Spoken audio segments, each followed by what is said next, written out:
আজকের ভ্রমণ শুরু করেছি ধানমন্ডি থেকে। ব্যাগ গুছিয়ে বেরিয়ে পড়লাম কমলাপুর রেল স্টেশনের উদ্দেশ্যে।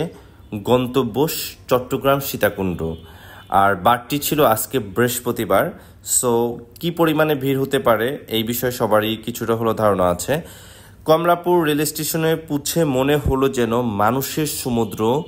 ভিড় আর কোলাহলে ভরে আছে পুরো স্টেশন।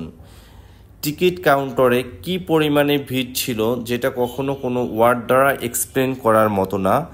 অনেক কষ্ট করে একটা জায়গা করে নিলাম দাঁড়ানোর জন্য। তো এখানে প্রায় 1 থেকে 1.5 ঘন্টা দাঁড়ানো ছিলাম। 1 থেকে 1.5 ঘন্টা দাঁড়ানো থাকার পরে 10টা 30 মিনিটে টিকিট কাউন্টার ওপেন করে দিল। আর আজকে বৃহস্পতিবার কারণ এই জন্য এত পরিমাণে ভিড় ছিল। অবশেষে 135 টাকা করে টিকিট সংগ্রহ করে নিলাম। তারপরে টিকিট সংগ্রহ করার পরে চলে গিয়েছিলাম প্ল্যাটফর্মে ট্রেন আসার উদ্দেশ্যে।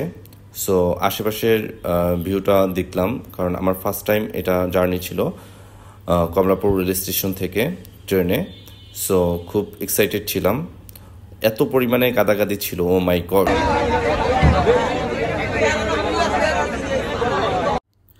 ট্রেনে উঠেই শুরু হলো আসল কষ্ট। প্রচুর ভিড়, দাঁড়িয়ে যাত্রা করতে হচ্ছে। গরম আর ভিড়ে কারণে শ্বাস নিতে কষ্ট হচ্ছিল।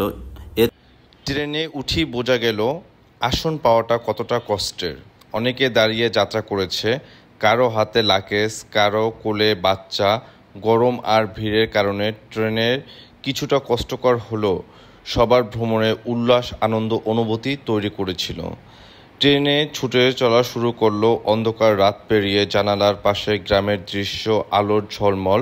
ট্রেন আর মানুষের বাস্তবতা দেখি সত্যি অন্যরকম লাগছে। ট্রেন ছাড়ার পরপরই শুরু হয়ে গেল গান বাজনা, আনন্দ উচ্ছ্বাস। যে যার মতো করে আনন্দ করছে। এই কষ্ট আর গরমের মধ্যেও খুব সুন্দর একটা দৃশ্য ছিল সত্যি।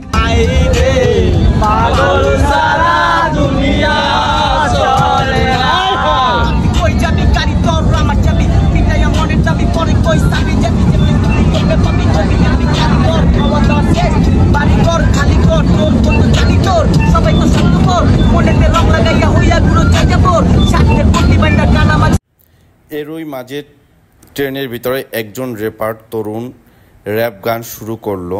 তার ছন্দ আর কণ্ঠে যেন ভিড় আর ক্লান্তি সব চাপকে কিছুক্ষণের জন্য ভুলিয়ে দিল। যাত্রীরা হাতে তালি দিয়ে তাকে উৎসাহ দিচ্ছিল, আর আমিও মনে যেন করলাম এই ট্রেন ভ্রমণ আসলে সৌন্দর্য। অবশেষে গন্তব্যের দিকে আমরা যাচ্ছিলাম। ভিড় আর কষ্ট ক্লান্তি থাকলেও এই ভ্রমণটা ছিল একদম আলাদা, কারণ ভ্রমণের প্রত্যেকটা মুহূর্তই আসলে এক একটা গল্পে ভরপুর। সবাই ভালো থেকো, নতুন পর্ব নিয়ে আসছি।